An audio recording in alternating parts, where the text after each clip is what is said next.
I was working the front desk at a hostel in Amsterdam when this American guest came down at 8 in the morning, looking genuinely stressed. She asked me if there was some kind of emergency happening outside. I looked through the window. It was just a normal Tuesday. People cycling to work, trams passing by. I asked her what she meant. She pointed at the bike lane and said the traffic system here was complete chaos. No stop signs. No clear rules. Everyone just going wherever they wanted. I had to explain that this was just how bike lanes worked. She stared at me like I'd told her we didn't believe in gravity. Another guest that same week asked me where all the crossing guards were. He needed to get to the train station but didn't feel safe crossing the street without someone helping him. He was 26 years old. My cousin works at a hotel in Barcelona. An American couple checked in and immediately asked about the meal schedule. Breakfast, lunch, dinner. When did the restaurant open? She told them breakfast was 7 to 10. Lunch was 2 to 4. Dinner started at 9. The husband looked confused. He asked what people did between 10 in the morning and 2 in the afternoon. She said they just lived their lives. He asked where they ate. She said most people had a small snack or waited. He genuinely could not process the idea of not having access to a full restaurant meal every 3 hours. His wife asked if there was a Denny's nearby. In Barcelona, I have a friend who worked as a tour guide in Prague. He was showing a group around the old town square when one of the Americans asked him why all the signs were in Czech.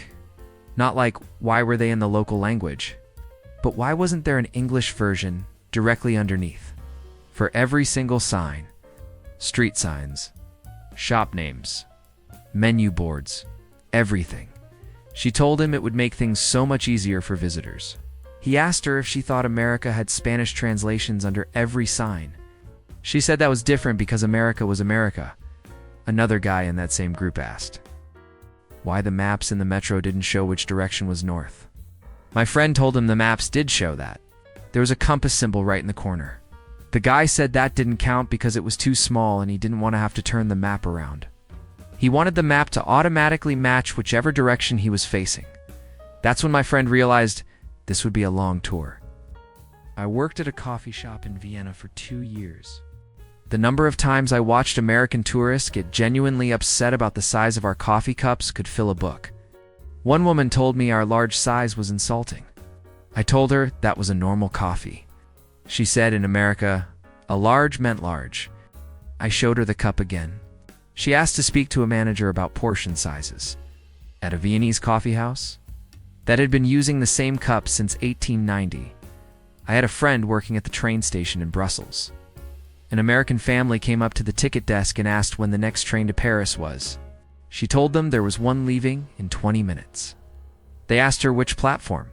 She pointed at the departure board, where it said Platform 6. The dad looked stressed. He asked her how they were supposed to get to Platform 6. She said they just walk there. He asked where the gate was. She said there was no gate. You just go to the platform. He stared at her for a solid 10 seconds and then asked how they would know if they were allowed on the train. She said if you have a ticket you're allowed on. He said, but who checks? She said they check on the train. He could not accept this. He kept asking where the boarding area was, where they line up, where someone scans your ticket before you get on. She finally just said to follow the signs to Platform 6. 20 minutes later, she saw them still standing in the main hall looking completely lost. My brother worked at a car rental place in Germany. An American guy returned his car and seemed really annoyed. My brother asked if everything was okay. The guy said the GPS was broken. My brother checked it. It was working fine. The guy said no, it wasn't because it kept trying to make him go the wrong way on the highway. My brother asked him to explain. Turns out the guy had been avoiding the left lane the entire trip because he thought it was for oncoming traffic. He'd been driving in Germany for 4 days and didn't realize the entire country drives on the right side just like America. He thought the GPS was messed up because it kept telling him to use the left lane to pass. He'd been going exactly the speed limit in the right lane for hundreds of kilometers. My brother asked him what he thought the passing lane was for. He said he assumed it was for emergencies only, like an ambulance lane. In Germany, A friend in Copenhagen told me about an American tourist who got genuinely angry at a restaurant because they didn't bring the bill to the table. She had to explain that you ask for it when you're ready. He said that was terrible service. That in America, the server brings it automatically so you can leave when you want. She pointed out that waiting for the bill to be brought over also takes time. He said it was different because at least you don't have to ask. Like asking was somehow more effort than waiting.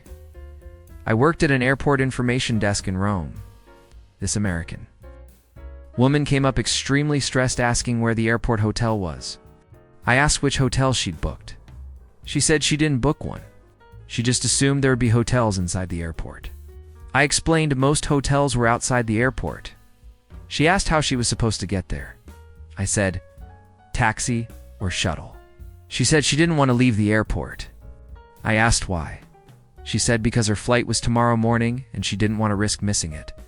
Her flight was at 11 a.m. She wanted to sleep inside the airport for 12 hours rather than go to a hotel 15 minutes away. I suggested she could just set an alarm. She said that wasn't how she traveled. I still don't know what that meant. Another guy asked me why the airport didn't have a food court. I told him there were restaurants everywhere. He said no, a food court. With all the restaurants in one place? I pointed at the terminal where there were like 8 restaurants within sight of each other. He said that didn't count because they weren't connected in a circle around shared tables. He wanted a proper food court set up at an international airport. In Italy, my sister worked at a pharmacy in Paris. An American tourist came in asking for medicine. Normal enough. But then she asked if they took her American insurance. My sister said no, this is a French pharmacy. The woman seemed shocked. She said her insurance was supposed to work everywhere. My sister tried to explain how European healthcare worked. The woman interrupted and asked to speak to someone who understood American insurance better. At a pharmacy in Paris, my sister was the manager. I have a friend who drove a taxi in London. He picked up this American couple from their hotel. They wanted to go to a restaurant across the city. About 20 minutes away, halfway there, the wife asked him to stop at a gas station. He said okay. She said she needed to use the restroom. He pulled into a station. She got out and came back 2 minutes later looking confused. She said the door was locked. He explained, you have to ask for the key inside. She asked why. He said that's just how it works. She said in America bathrooms are always open. He said okay. She asked him why British gas stations lock their bathrooms. Like she wanted a philosophical explanation. He told her he didn't make the rules. She spent the rest of the ride talking about how inconvenient it was to ask for a key. Her husband agreed. They were both genuinely bothered by this for the entire trip. I worked at a restaurant in Stockholm. We had quiet hours. Not silent, just quieter. Swedes don't yell across restaurants. An American family came in for dinner. Within 5 minutes, everyone in the restaurant knew their entire travel itinerary. They were so loud. Not angry loud, just talking at full volume like they were outside. After about 10 minutes, I went over and politely asked them to lower their voices a bit. The mom looked around and said nobody else was talking. I explained that's because it's considered polite to speak quietly in restaurants.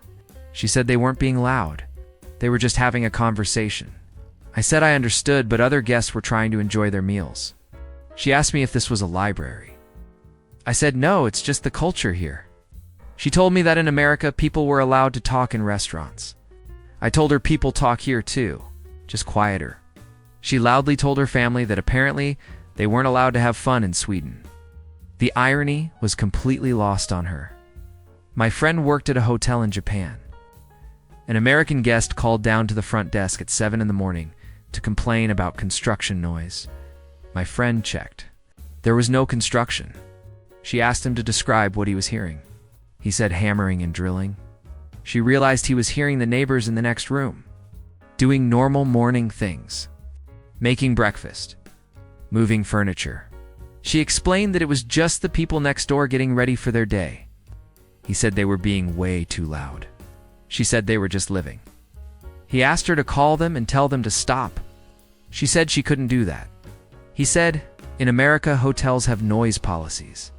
She said this hotel did too, but normal daytime noise wasn't a violation. He asked to switch rooms. She moved him. He called back an hour later with the same complaint. My friend realized he just expected complete silence at all times. I was studying in Munich and worked part-time at a grocery store. An American tourist came up to me in the aisle. Frozen section. She asked me where the ice was. I pointed at the frozen foods.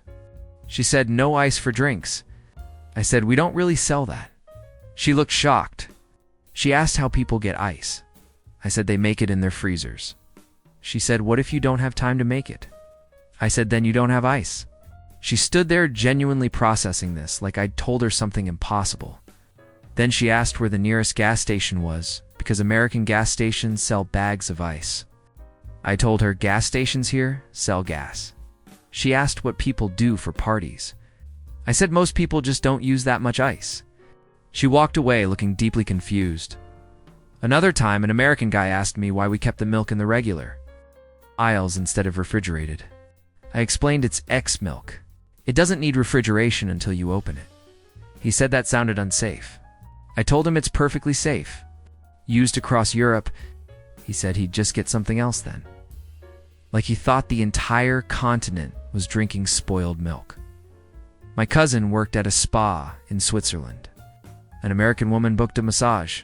Standard relaxation massage. Afterwards, she came out to the front desk and said she wanted to leave a tip. My cousin said that wasn't necessary. The woman insisted. My cousin explained that tipping isn't really done here and the price already included everything. The woman got upset. She said she wanted to show appreciation. My cousin said the best way to show appreciation was a good review. The woman said that wasn't the same. She tried to hand my cousin cash. My cousin refused. The woman asked to speak to a manager. The manager came out and also explained they don't accept tips. The woman left the cash on the counter and walked out like she'd won some kind of battle. They donated it to charity. I worked at a beach in Greece one summer, renting chairs and umbrellas. An American couple set up and then came back 20 minutes later, asking where the bathroom was. I pointed to the public facilities up the path. About 2 minutes away, the wife asked if there was one closer. I said no. She asked what people do in an emergency. I said they walk to the bathroom. She said that seemed far. I told her it was a 3-minute walk. She said on the beach in California, the bathrooms are right there. I said this isn't California. She asked if they could get a refund because the setup wasn't convenient enough. For a beach. In Greece? Because the bathroom was 3 minutes away. I was working at a museum in Berlin. An American tourist asked me how far away the Berlin Wall was.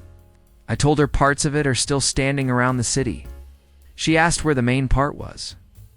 I explained, the wall went all through Berlin. It's not one thing you visit. She looked confused. She asked if there was like a wall museum or wall park. I said yes, there's a memorial, but the wall itself ran through the entire city. She asked me to just tell her the address of the wall. I gave her the East Side Gallery address. She looked it up on her phone and said that was too far to walk. It was 20 minutes away. She asked if there was a closer piece. I suggested she could see parts of it in different areas as she explored the city. She said she didn't have time to go searching for walls. She just wanted to see the main wall and take a photo. I pulled up a map and showed her how the wall used to divide the entire city. She said, "Okay, but where's the actual wall now?" This went on for 10 minutes. My friend worked at a bookstore in Dublin. An American customer asked him where the Irish section was. He said this is Ireland, so it's kind of all Irish. She said no, like Irish authors. He pointed to the fiction section. She said she wanted specifically Irish writers. He showed her a whole shelf of Irish authors. She picked up a book and asked him if it was translated. He said no, it's written in English. She looked surprised.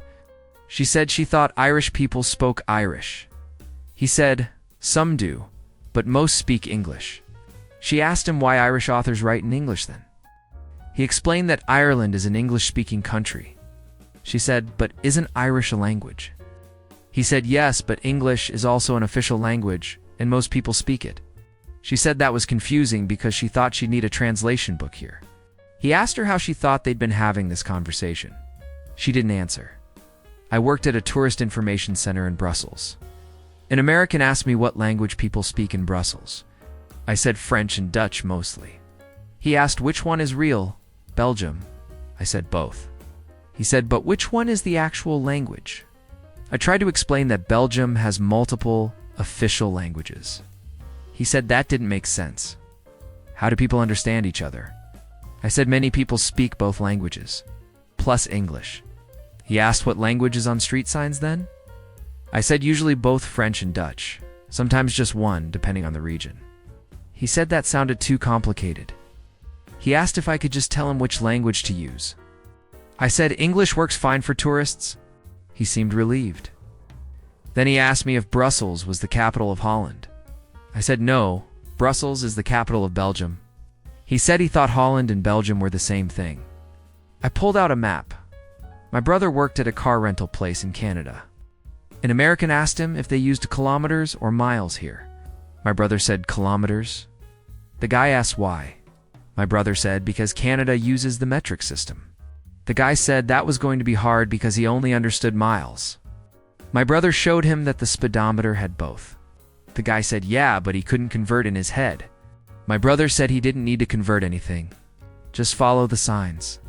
They say 100, so you go 100. The guy said, but how fast is that really? My brother said about 60 miles per hour. The guy asked him to write down all the conversions. My brother wrote down a few common ones. The guy studied it like it was a complex math equation. Then he asked if my brother could just change the car to display miles instead. My brother said no. A friend in Athens told me about an American tourist who asked why Greece didn't just use normal letters. The tour guide asked what they meant. They said, the Greek alphabet. Why not just use regular letters so tourists could read signs? The guide explained that Greek people read Greek. The tourist said, yeah, but for tourists it would be easier if signs were in English letters. The guide said many tourist signs do have English. The tourist said all of them should. The guide asked them if American signs were translated into every language. The tourist said that was different. The guide asked how. The tourist said because most people speak English.